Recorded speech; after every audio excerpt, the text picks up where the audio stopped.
For today mga ka-idol, magluto ng talong mga ka-idol. Nailamas. Sagunan ako ang alamang. Naibakbak mga ka-idol. Bakbak ba na sa mga tawagon. Naipantak gagmay mga ka-idol.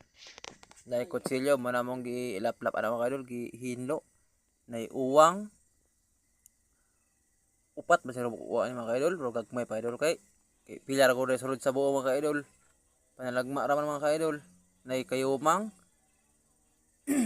Pait mga ka-idol, pait-pait na sa uban na tawagon basta mga pait na mga ka-idol.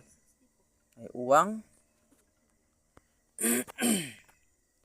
Pasig matingalan mga ka-idol sa mga kuha niya buo mga ka-idol. Ang bakbak ang mananampasa mga ka-idol sa kilid sa sapa.